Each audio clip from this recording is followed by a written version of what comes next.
Hey guys, Kiara here with Entertainment Scoop, and today I'm sitting here with the beautiful Liane V, Hi. who you might know from Vine, which you are so hilarious. Seriously, your Vines crack me up. Thank you. What drew you to start making Vine videos? Well, I've been doing Vine videos for a little over a year now, and what started me out was my friends. We all just got together and just started being creative. A lot of my friends are on YouTube and just big in social media, and when Vine came about, they just started doing Vine videos, and I just got involved, and we all got creative and shared ideas, and it was more so fun than you know, a job or anything like that. Right. Yeah. Carter's coming over. I have such a crush on him. Hey, where's Lara? She left. Make yourself at home. Be right there. I have an idea for a Vine. We should wear Jordan. We should dance. My Vine. No, it's mine. No, it's my Vine. It's my Vine. And did you, when you started making the Vine videos, did you expect to get the exposure and all the attention that you're getting now? No, not at all. I had no idea that Vine was going to blow up. Right. And I had no idea that it was just going to open so many doors for me and for my friends. Right. Yeah, so, and I involved my dad. We do a lot of dance Vines. They're some of my favorite Vines, seriously. I remember Thank you. It was like before Vine was like, well, before I knew Vine was like a big deal. I didn't really know anything, and I had seen the video with you and your dad, and I thought it was like the cutest thing. I must have watched those videos like 20 times. Thanks. But they're hilarious. How did you get your dad to start making videos with you?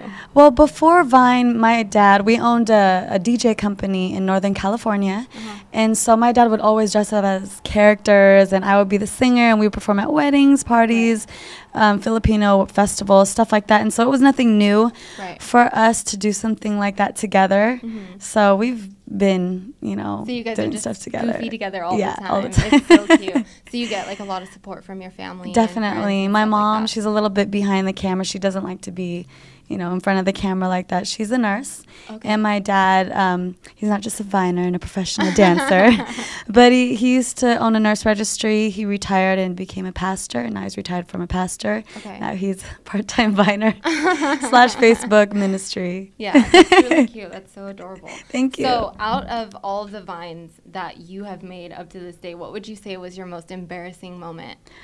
You know what? I don't even know what's really embarrassing anymore, because we don't even care. We're so used to being silly and goofy. Yeah. It's not even an embarrassment anymore. I used to get embarrassed, and we always fall and stuff like that. It's never really a big deal. Just kind of make it part of we make the it whole funny. skit. Yeah, that's so cute. So who on Vine that you have worked with, or just anybody in general, would you say is like one of your own personal favorite Viners?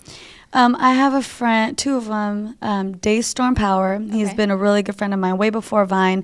He's an amazing YouTuber and artist. He taught me so much. He taught me Pro Tools. He taught me Final Cut. So he's one of the most creative people I've ever met. Yeah. And Greg, he's also a really good friend of mine. We met at church, and he's such a humbling person. Yeah. And he's a great friend. So those two really got me involved in Vine. Yeah. Yeah, so. How has social media affected your life, like altogether? Social media has changed my life. I feel that it has become a big part of my career. Right. I know that when I moved out here from Modesto, which is Northern California, that I had to do things on my own. Yeah. They say you have to work on your social media. You got to get your own connections, build relationships. And so I knew that I had to do everything myself. So social media was pretty much the top priority. And I started doing Twitter, Instagram, YouTube.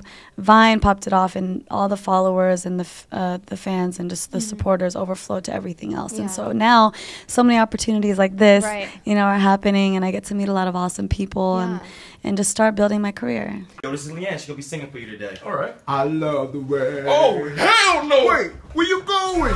Can't tell me nothing, girl, can't tell me nothing. Swag is on the train, girl, can't tell me nothing. No, young man be looking, don't ask me how I do it. Girl, just keep looking, girl, just keep looking. I know that you are venturing out into the music world and stuff like that. Can you tell us a little bit about that? Yeah, I've actually been doing music way before Vine. I've been working on my solo stuff. I was on tour with an artist named Dev.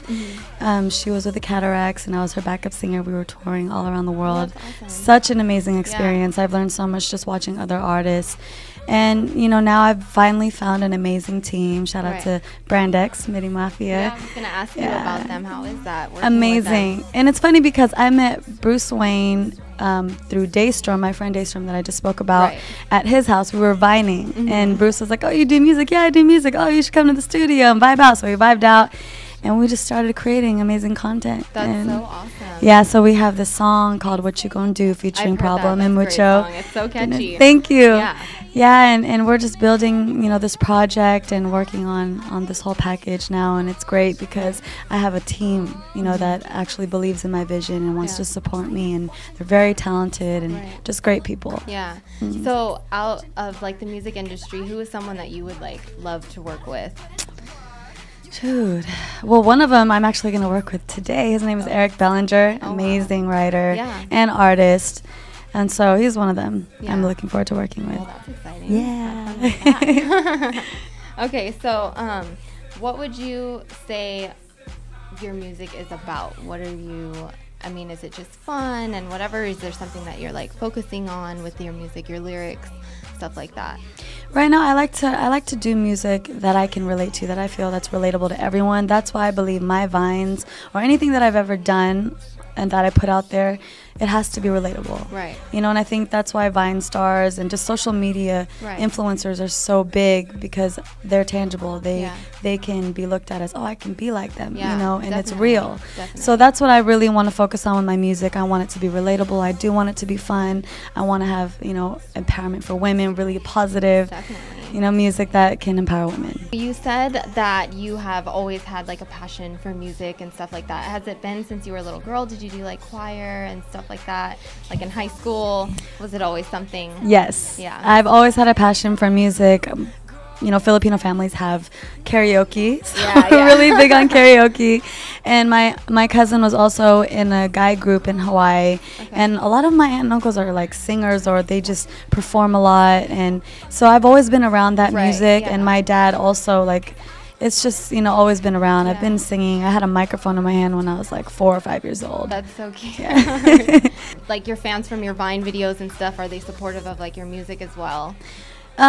It depends. It's yes and no. A lot of people see me in the Vine light. Right. And so they're not used to seeing me doing anything else Right. but that. And sometimes Right. it's hard for them to accept that. Yeah. But I feel that in time, like, you know, they're young, they're kids, they're going to, you know, they want what they want. Right. But just, you know, consistency and just continue to do what I'm doing. They're going to support and love. Definitely. And I mean, Yeah. you lose fans, you gain fans. And at the end of the day, you know, I want to do what makes me happy. Right. You know, And and the that true counts. supporters Right. will support me with that. Definitely. So if you wanted to send a message to kids who look up to you and aspire to be maybe a viner or, you know, a singer or songwriter, whatever it might be, what would you say to them?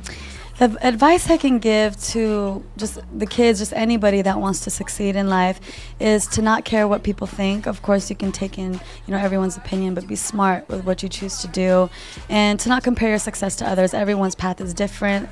And yeah, because when I moved to LA, I was starting to try to compare, like, oh, so-and-so is doing this and I should be there too. Right. So you can't really compare You have to find yourself your to own others. thing. Exactly, and Yeah. everything happens, you know, in Definitely. the right timing. So just Definitely. be consistent is the key. Did you expect for your life to be here where it is now at like, because you said you moved down here from Modesto, correct? Yes. So did you move down here specifically for all of this? Yes. To make everything a little bit easier, probably, I'm sure. Yeah, I moved out. I knew that, you know, in order to succeed Yeah. in, you know, the whole Hollywood scene, you'd Yeah. have to move to Hollywood. Definitely. So I moved out here, and I've just been working hard. And, you know, I had no idea, you know, when it was going to happen or if it was. But I knew it was going to happen. Yeah. But, you know, you get discouraged. I can't even tell you how many times I would cry at night or want to give up. Yeah. You know, but that's the whole part of the journey. You know, you have to embrace everything, every experience. Definitely. So what would you say was the hardest part of getting through all of this for you? Like getting to where you are now? The hardest part is really believing in yourself, because you can easily, you know, like I said, compare yourself to others or just want to give up. Right. And I believe the hardest thing is just continue to believe in yourself. But you know, that's why I'm very thankful that I have my parents or my friends. You know, I feel that I would not be where I am today because of them. And of course, all my fans. Like, you guys keep me motivated and inspired. So I just hope to continue to inspire you guys because you guys are inspiring me. Yeah.